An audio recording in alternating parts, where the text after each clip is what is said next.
Glory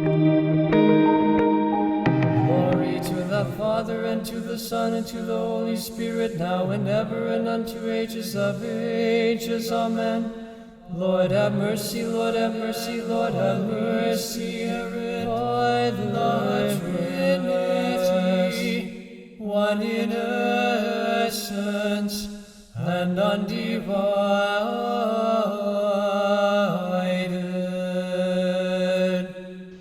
Atas nama Bapa dan Putra dan Roh Kudus. Amin. Shalom alaihim bisem Yeshua Hamashiach. Berjumpa kembali dengan saya, Dorotheus Gunawan, dalam program The Bridge of Ancient Faith. Saudaraku, kita masih dalam tema Antikristus dalam perspektif para bapak gereja.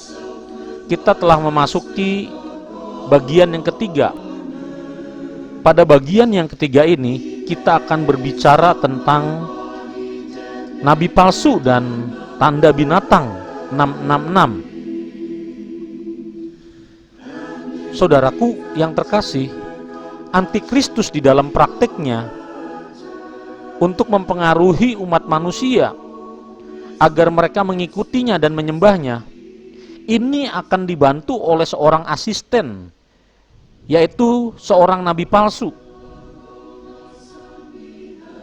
Nabi palsu ini adalah binatang kedua, semacam pemimpin agama global. Dan itu tertulis di dalam Wahyu 13 ayat 11 sampai 18. Dikatakan, dan aku melihat seekor binatang lain keluar dari dalam bumi dan bertanduk dua sama seperti anak domba, dan ia berbicara seperti seekor naga. Dan seluruh kuasa binatang yang pertama itu dijalankannya di depan matanya. Ia menyebabkan seluruh bumi dan semua penghuninya menyembah binatang pertama yang luka parahnya telah sembuh. Wahyu 19 ayat 19 sampai 20. Ini sama seperti Yohanes Pembaptis yang mengumpulkan pengikut untuk Kristus, Sang Juru Selamat yang benar.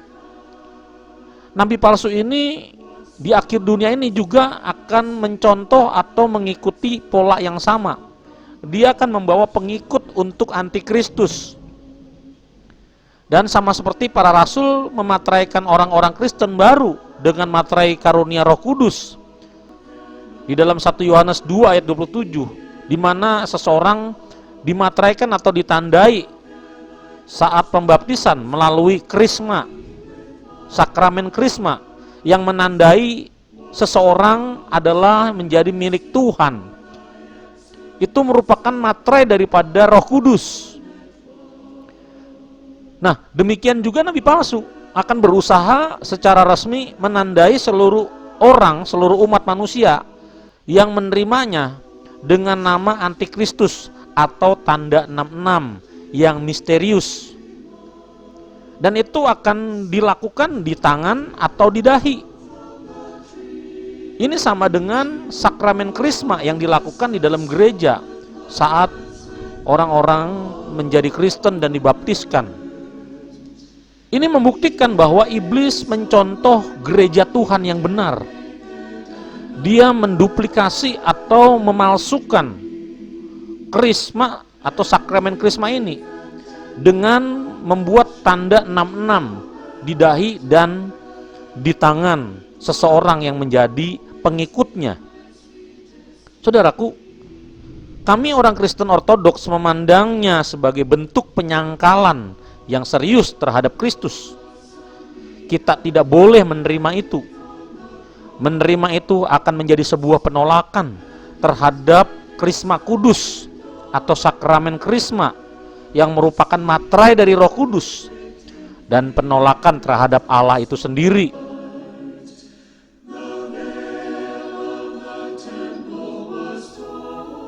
Saudaraku yang dikasihi Tuhan, seorang rahib suci yang bernama Saint Spasios dari Gunung Athos, ia berbicara tentang tanda 66 yang akan datang. Beliau berkata bahwa jika seorang Kristen menerima tanda binatang itu, ia menyangkal Kristus. Saint Spasius berkata bahwa itu adalah semacam nomor ID pribadi yang terkomputerisasi. Ia mencatat bahwa di dalam Perjanjian Lama, orang Yahudi meminta pajak tahunan sebesar 666 talenta emas dari negara-negara yang ditaklukkan.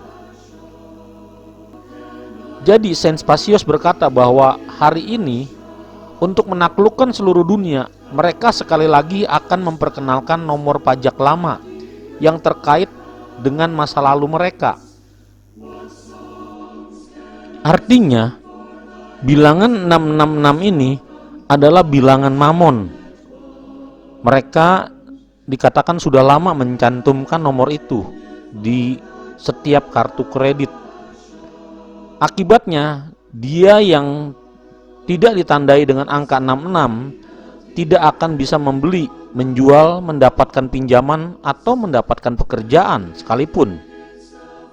Saudaraku, menerima tanda ID iblis, yaitu tanda 666 ini, baik di tangan atau di dahi, ini akan menjadi bentuk penolakan terhadap karunia Roh Kudus yang diterima pada saat sakramen baptisan kudus dan dalam urapan Krisma Kudus, yang merupakan bentuk pematraian yang dilakukan oleh seorang imam atau seorang presbiter, ya, yang dilakukan di tangan dan di dahi umat yang baru saja dibaptiskan. Saudaraku, praktek pemberian Krismasian atau sakramen Krisma ini hanya dilakukan di gereja ortodoks atau gereja para rasul. Di dalam gereja aliran-aliran modern, hal ini tidak diketahui atau tidak dikenal. Saudaraku, bukan tanpa alasan mengapa antikristus dan nabi palsunya harus mematraikan para pengikutnya baik di tangan maupun di dahi mereka. Ini merupakan bentuk pemalsuan krisma yang dilakukan oleh gereja purba atau gereja para rasul. Orang-orang yang mengikuti mereka dan menerima materai itu, mereka menyangkal materai yang diberikan oleh Tuhan melalui gereja atas dahi dan tangan mereka. Sebagaimana para imam atau presbiter memateraikan para pengikut Kristus yang telah menerima Kristus pada saat pembaptisan oleh sakramen Krisma, ini dilakukan secara fisik, baik di dahi maupun di tangan mereka. Demikian pula itulah yang akan dilakukan oleh antikristus dan nabi palsu. Mereka harus memateraikan para pengikutnya baik di tangan maupun di dahi, dan ini berbicara secara fisik. Namun secara bersamaan, apa yang dilakukan secara fisik ini berdampak pada hal-hal yang rohani. Pada saat itu, orang-orang dimateraikan oleh Roh Kudus dan menerima karunia Roh Kudus, sekaligus mereka menjadi milik Kristus. Demikian pula yang dilakukan oleh antikristus dan nabi palsu. Mereka akan memateraikan para pengikutnya secara fisik di tangan dan di dahi mereka, dan secara bersamaan pada saat itu mereka menjadi milik antikristus dan nabi palsunya. Mereka menjadi para pengikut-pengikut setianya. Oleh sebab itu, Rasul Paulus menulis di dalam Efesus 1 ayat 13. Di sana dikatakan, di dalam Dia kamu juga, karena kamu telah mendengar firman kebenaran, yaitu Injil keselamatanmu, di dalam Dia kamu juga, ketika kamu percaya, dimateraikan dengan Roh Kudus yang dijanjikannya itu. Dan Roh Kudus itu adalah jaminan bagian kita sampai kita memperoleh seluruhnya, yaitu penebusan yang menjadikan kita milik Allah untuk memuji kemuliaan-Nya. Saudaraku yang terkasih, jadi apa yang dilakukan oleh antikristus dan nabi palsunya tidak lain adalah bentuk pemalsuan atau duplikasi dari apa yang dilakukan oleh gereja Tuhan. Jadi materai suci Allah ini disebutkan lagi di dalam Wahyu 7 ayat 3 sebagai materai di dahi, ya, dahi para hamba Allah. Ini secara harafiah ditempatkan di tangan dan dahi setiap orang Kristen Ortodoks yang baru dibaptis dan diberi sakramen Krisma. Ini adalah bentuk pemateraian Roh Kudus yang dilakukan atas umat Allah. Setelah baptisan kudus, biasanya orang-orang Kristen Ortodoks itu menerima krisma atau pemateraian. Dengan materai baptisan kudus itu, ya, kita menyangkal iblis dan berpihak pada Kristus, seperti yang dikatakan oleh Saint Spasios. Sebaliknya, menerima materai dari antikristus dan nabi palsunya, ini akan menjadi penyangkalan terhadap karunia Roh Kudus dan menyangkal Tuhan. Saudaraku, krisma palsu dari antikristus dan nabi palsunya ini akan membuat seseorang menyangkali Roh Kudus dan membawa seseorang berada di jalan kegelapan. Ini akan digunakan untuk mengendalikan mereka melalui rasa takut, karena tanpanya mereka tidak dapat membeli makanan apapun. Dikonfirmasi di dalam kitab Wahyu 13 ayat 16 dan 17. Di sana dikatakan, dan ia menyebabkan sehingga kepada semua orang, kecil atau besar, kaya atau miskin, merdeka atau hamba, diberi tanda pada tangan kanannya atau pada dahinya. Ayat 17. Dan tidak seorang pun yang dapat membeli atau menjual selain daripada mereka yang memakai tanda itu, yaitu nama binatang itu atau bilangan namanya. Umat Tuhan dimanapun berada, dalam situasi seperti itu, di mana saudara dan saya tidak bisa membeli dan melakukan transaksi apa-apa, kita akan dipojokkan dalam situasi seperti itu. Apa yang saudara akan pilih? Ini menjadi pertanyaan dan renungan kita. Saudaraku yang terkasih di dalam Tuhan, menerima tanda antikristus 666 ini akan mengirim seseorang ke api neraka yang kekal. Bagi setiap orang Kristen yang menerimanya, itu adalah penyangkalan terhadap Kristus dan pengkhianatan yang mengakibatkan membatalkan segel atau materai, tanda krisma suci yang mereka telah terima dari Roh Kudus. Dan hal itu akan mengirim mereka ke dalam hukuman kekal. Mengapa? Karena mereka menaruh kepercayaan mereka pada antikristus dan sistemnya. Saudaraku sekalian yang dikasihi Tuhan, lagi-lagi hal ini telah diperingatkan kepada kita di dalam kitab Wahyu 14 ayat 9. Dan seorang malaikat lain, malaikat ketiga menyusul mereka dan berkata dengan suara nyaring, jikalau seorang menyembah binatang dan patungnya itu dan menerima tanda pada dahinya atau pada tangannya, maka ia akan minum dari anggur murka Allah yang disediakan tanpa campuran dalam cawan murkanya, dan ia akan disiksa dengan api dan belerang di depan mata malaikat-malaikat kudus dan di depan mata anak domba. Maka asap api yang menyiksa mereka itu naik ke atas sampai selama-lamanya, dan siang malam mereka tidak henti-hentinya disiksa, yaitu mereka yang menyembah binatang serta patungnya itu, dan barang siapa yang telah menerima tanda namanya.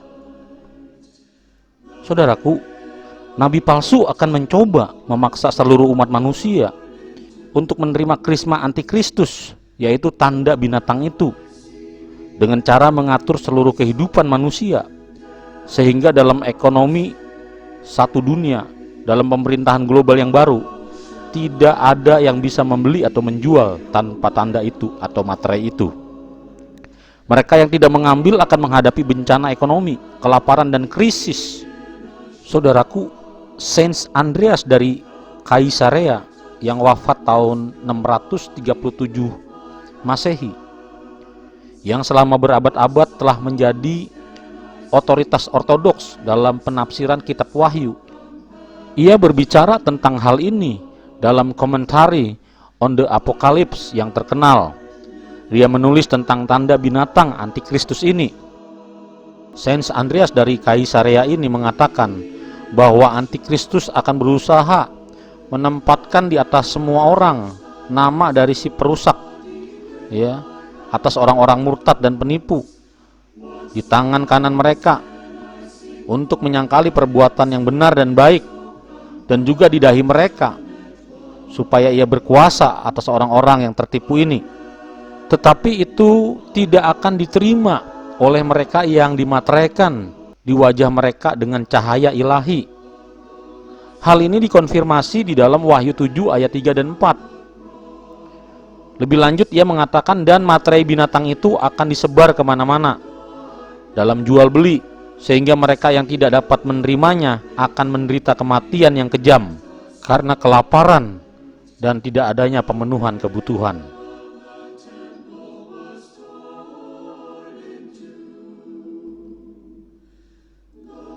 Saudaraku yang dikasihi Tuhan, demikian pula Saint Ephraim dari Syria di dalam khotbahnya tentang akhir zaman atau tentang akhir dunia ini, di mana saat antikristus datang, ia mengatakan demikian, saudara yang terkasih, kita membutuhkan banyak doa dan air mata agar sebagian dari kita terbukti kuat melalui pencobaan, karena binatang itu akan menghasilkan banyak ilusi. Dia adalah musuh Tuhan dan ingin menghancurkan semua orang. Penyiksa keji ini akan menggunakan berbagai cara sehingga semua orang harus memiliki tanda binatang itu pada diri mereka sendiri. Dikatakan dalam kasus ini, hanya orang-orang yang memiliki tanda angka binatang itu barulah mereka dapat membeli makanan dan kebutuhan-kebutuhan lainnya. Antikristus akan membentuk supervisor untuk menegakkan perintahnya. Dan bagaimana ia memulainya? Ia memulainya dengan perut, sehingga manusia ketika dibawa ke dalam kondisi ekstrim kekurangan makanan akan terdorong untuk menerima tanda itu, atau lebih tepatnya simbol profan yang keji. Saint Spasius dari Gunung Athos, ia memperingatkan orang-orang Kristen Ortodoks untuk tidak mengambil tanda 66 atau tanda bilangan antikristus. Orang-orang Kristen yang menolak tanda 66 dan menolak untuk menyembah patung antikristus akan dipandang sebagai pemberontak dan ekstremis religius. Mereka akan dianiaya oleh pihak berwenang, menjadi martir bagi Kristus seperti pada zaman Kekaisaran Romawi. Namun Saint Spasius memperingatkan bahwa tidak semua orang Kristen melihat bahaya dalam mengambil tanda binatang ini atau tanda antikristus ini. Saint Spasius mengatakan bahkan beberapa pendeta Kristen Ortodoks atau para imam akan tertipu dan tidak akan memperingatkan kawanan domba mereka. Sebaliknya mereka akan membungkus anak-anak rohani mereka dengan kebohongan dan menghibur dan menyuruh mereka untuk mengambil tanda 66 dan mengatakan tidak perlu khawatir, tidak masalah, itu bukan apa-apa. Sungguh betapa menyedihkan. Para imam ini tidak akan mampu membedakan tanda-tanda zaman dan mendapatkan bagi diri mereka sendiri teguran yang sama yang Tuhan berikan kepada orang-orang Farisi pada zamannya. Seperti apa yang dikatakan oleh Tuhan kita Yesus Kristus di dalam Matius 16 ayat 3. Dan pada pagi hari karena langit merah dan redup, kamu berkata, hari buruk. Rupa langit kamu tahu membedakannya, tetapi tanda-tanda zaman tidak. Saudaraku, namun orang-orang Kristen yang non-kompromis atau yang tidak kompromi, yang benar-benar menolak tanda binatang atau tanda antikristus itu akan dibenci oleh semua bangsa demi Kristus. Seperti yang Tuhan Yesus nubuatkan di dalam Matius 24 ayat 9. Dikatakan di sana, pada waktu itu kamu akan diserahkan supaya disiksa, dan kamu akan dibunuh dan akan dibenci semua bangsa oleh karena namaku. Saudaraku yang terkasih di dalam Tuhan, apa yang saya bagikan ini sungguh sangat penting bagi kita, ya bagi diri kita sendiri, dan juga bagi anak-anak kita. Ketidaktahuan akan hal ini akan membuat kita menjadi orang yang lalai dan ceroboh. Karena kita tidak tahu hal ini akan terjadi sewaktu-waktu, baik di dalam kehidupan kita hari ini, atau di dalam generasi kehidupan anak-anak kita. Saudaraku yang dikasihi Tuhan, Juru Selamat kita dengan ramah telah mengingatkan kita. Dikatakan bersiaplah, waspadalah, karena pada saat yang tidak kita harapkan atau kita tidak ketahui, Anak Manusia akan datang, yaitu Yesus Kristus. Oleh karena itu kita harus memperhatikan keadaan spiritual kita, rohani kita. Kita terus-menerus berusaha hidup agar pelita iman kita tidak berhenti bersinar dan pakaian jiwa kita tetap dalam keadaan bersih. Melalui seri pengajaran tentang antikristus dan akhir zaman ini, saya ingin memperkuat landasan iman saudara dan pengertian pemahaman saudara tentang hal tersebut. Dengan demikian mempersiapkan saudara untuk menghadapi masa-masa yang sangat sulit ke depan yang akan terjadi. Demikianlah saudaraku, video bagian saya yang ketiga ini. Saya akan lanjutkan di bagian keempat, dan saya berdoa supaya apa yang saya bagikan ini dapat menjadi berkat bagi saudara sekalian yang dikasihi Tuhan. Atas nama Bapa dan Putra dan Roh Kudus. Amin. Bagi Bapak Ibu Saudara yang ingin membantu program ini agar tetap berjalan, dapat menyalurkan ke rekening di bawah ini.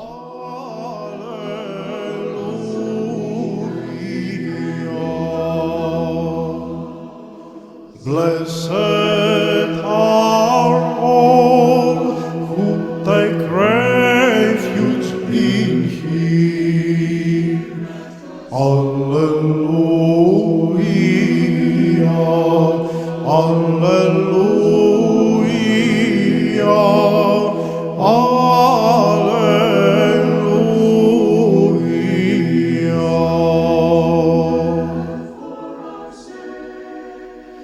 Glory to the Father, and to the Son, and to the Holy Spirit, now and ever, and unto ages of ages. Amen.